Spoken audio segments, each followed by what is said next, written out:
One of the biggest problems that we face as a race is trying to understand why people do certain things, as opposed to just looking at it psychologically and saying, okay, this is the psychological twists in the mind.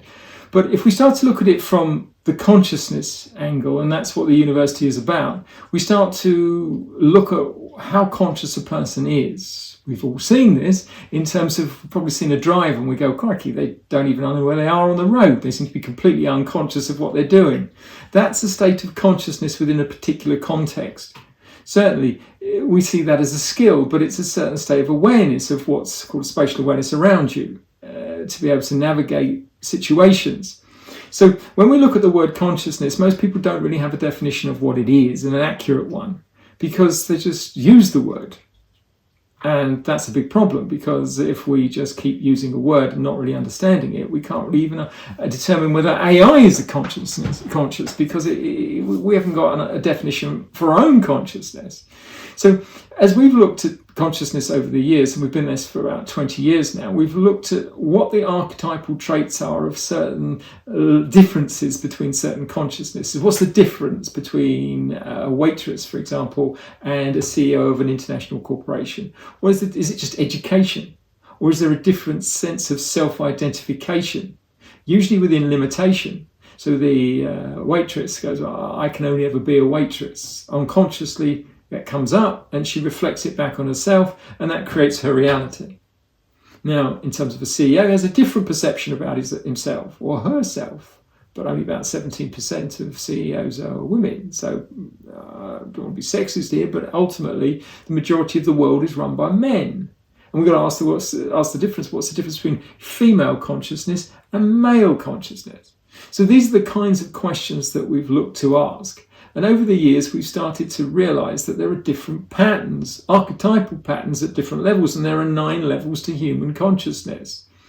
Those 9 levels start with someone, let's say they're in a padded cell and they really haven't got a clue about what life's going on or themselves or anything. It's a very low level of consciousness enforced by a state of confusion, psychosis, neurosis, any kind of mental disorder at that level. And then we go all the way to the other end, and we go to level 9, and we look at someone like Jesus, or we look at Buddha, who were what we call embodying a field. And there's a different level of awareness. And then we look at different people within society, corporate workers, level 2.5. Someone like Klaus Schwab, head of the World Economic Forum, about a 3.2. Hitler, 2.8. Trump, probably level 4. Elon Musk, a level 6. But once we get past level 6, there's very, very few that embody greater levels of awareness. And this isn't about intelligence. It's a factor, but it's empathetic quota, spiritual quota. It's the ability to really have a high potential quota to grow as opposed to stay where you are. And that really is the determining factor. If you're like Hitler at level 2.8, you can't recognize someone who's at level 4, 5, 6. These are just abstracts to you. So Hitler would have related to people who are level 2.5 and 2 much easier than someone who's 6, because they've got something more in common. They talk their language. So we start to see how society is divided up into this level of awareness and consciousness, and this creates all the problems that we experience. Because when you get a leader at level 4, like Donald Trump, for example, he can't comprehend level 5, 6, 7, or 8. They don't exist in his world. Hence why when he was allied with Elon Musk couldn't stay around very long, because Donald Trump's sense of reality is completely different to Elon Musk. And that is the issue that we fundamentally face. It's the level of consciousness of humans, not education.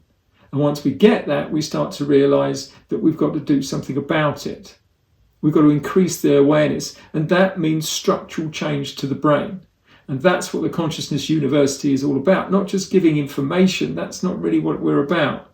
We're about increasing the bandwidth and the frequency of the brain so we can cope with greater levels of agility and be able to cope with the world that is changing on a daily basis, as opposed to the one that has been there for a long period of time without an awful lot of change. You know, outside of a phone, not a lot of change in society other than a TV and a radio over little things, but not our lives, but our lives are about to change en masse because of the rollout of AI and the shift out of the phone and the computer to the robot that sits in front of us and analyzes us in real time. So the pressure is on for us to increase our mental capacities, and this is why neuroplastic mental acceleration is the fundamental behind the university, not giving courses on stuff that people get a certificate, but increasing their capacity of thinking to go into hemispheric synchronization, gamma and theta, advanced level of flow state, being able to problem solve and have fluid intelligence and be able to have mental acuity far, far further in their life beyond their 60s than they had before. So the 20s aren't the peak decade, the 60s are, and the 70s are the second peak decade, and the 50s are the third. So you're really reaching your optimum once you get to your mid-60s. That is where we should be as a society, and that's where we need to go. And that's what the university is there for, to increase people's capacity so they can interface with artificial consciousness and AI.